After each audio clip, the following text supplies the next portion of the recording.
Breonna Taylor's mother says that her fight for justice is not over after the city of Louisville agreed to pay Taylor's family $12 million. That is the biggest settlement the city has ever paid in a police misconduct case. The 26-year-old EMT was shot and killed in March when officers burst into her home during a no-knock raid. As part of the settlement, the city is also pledging new police reforms. CBS News correspondent Jericka Duncan is in Louisville, where she spoke to Taylor's mother, Tamika Palmer. There was a moment where you were clearly just overcome with emotion, and I want you to just take me back to that moment and how you are feeling today. Just, a lot of decision goes into coming to these agreements, and for me, it's thinking about making sure that I'm doing the right thing and doing the right thing by Breonna. So I think it was to feel the love of the citizens of Louisville and the supporters of Breonna Taylor, Tamika Palmer. They've been there since day one, and she really needed that support today to kind of validate that we're on the right trajectory. When Lanita and I first started talking about Breonna, it really was about, are they going to marginalize her too? Like they marginalize every other black woman in America who have been killed by police. Don't get it, shut it down! With this settlement today, it was a precedent-setting settlement to declare that black women lives matter too.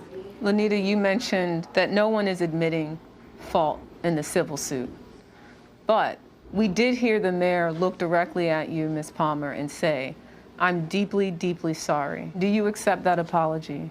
I think that it took him a while to get there. I cannot begin to imagine Ms. Palmer's pain, and I'm deeply, deeply sorry for Breonna's death. The more this story has went on, he's learned and saw that there were several things done wrong. And so I think today that I felt it much more than when I met with him several months back. This settlement includes a payment to Breonna's estate of $12 million. $12 million plus reform says a lot. One thing that Tamika Palmer and Breonna Taylor's family has always maintained is they don't want Breonna's death to be in vain, and they want this and anything that comes out of her case to have long-term impact. Can you just tell me how you're getting through day to day and what keeps you going? A lot of the protesters, they're getting up and they're going out there and demanding justice for her name. So how could I not do it? Describe what you believe your daughter is saying right now. She loved this saying to apply pressure, because to her, a pressure busts pipes. And so today I felt like pressure was applied. Each one of you all spoke about the next phase of this. You talked about the criminal charges. You mentioned Daniel Cameron's name several times and even demanded that he press second-degree charges this week. We're not asking for anything extraordinary. We're asking for equal justice. You just have to speak truth to power.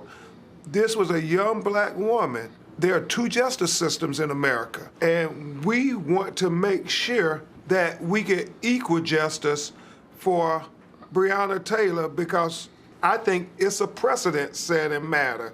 It literally is like Trayvon and Michael Brown when people first started saying Black Lives Matter.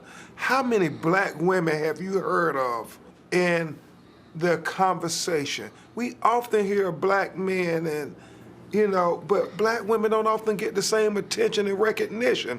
So it is personal when I look at you strong black women to say, we gotta step up and demand that we protect our black women, that we respect our black women, and we don't let them marginalize our black women. What would you say to Daniel Cameron today if he's watching? Just that,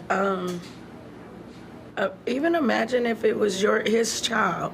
What I've asked for has been anything other than what she deserves, and it's been justice from all along. You all have made it clear that this is just the beginning. Yeah, and when we talk about the beginning, the civil suit, the wrongful death lawsuit, that's settled, and thankfully, you know, we can close that chapter so that Tamika can focus on getting justice in the criminal system. How important was it for you to see reform and not just recognition of a wrongful death? It was my top priority because if a lot of those reforms were already in place, this could have went a lot different for Breonna. Although they won't, you know, she won't get to benefit from them, hopefully we don't have to do this 6 months later with another Breonna Taylor. Jericka Duncan joins us now from Jefferson Square Park, Breonna Memorial Site in Louisville. So, Jericka, I know that there is no amount of money, no amount of police reform that can erase the pain of a mother losing her child. And Tamika talked to you about the struggle. She struggled when it came to accepting this settlement. Yeah, and you know, she wasn't going to get into too many details, nor were the attorneys, about other things perhaps that they wanted in the discussions with the city, but they agreed that this was the beginning. We're still waiting, though, to find out if any of those officers involved that night will be criminally charged. And that's really where Tamika Palmer is putting her focus on right now. So the settlement was the first step, and Lanita Baker, one of her attorneys, said this is the first mile of a marathon. So they don't think, okay, we got our settlement, we got some reforms, okay, we're good. They're still wanting to see what happens moving forward. And I think this is one of those stories that you follow 5, 10, 15 years down the road to see what changes that have been implemented now, how they actually impact this community. So, Jericka, because of the settlement, the city and Louisville Metro Police Department are absolved of any wrong in Taylor's death. I mean, so what's next for her family?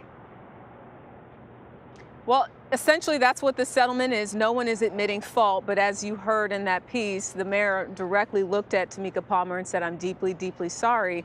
So there is some recognition that we are taking responsibility, but legally, no one's admitting fault here. This has just been a very difficult time. You know, when you talk to people here on the ground, as I had mentioned earlier this week, everyone agrees this is a moment where the city needs healing. When you walk down the streets and you see a number of boarded up businesses still after the worst of what happened in May, when there was violence here, but by and large, it's been peaceful.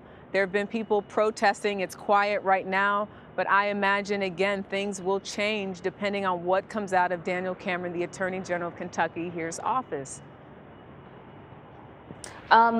So part of the settlement had to do with all these reforms. I'm wondering, is Breonna Taylor's family going to be part of that conversation moving forward? Or will there be, I don't know, another governing body that's sort of keeping tabs on things to ensure that the city and the police live up to their end of the bargain?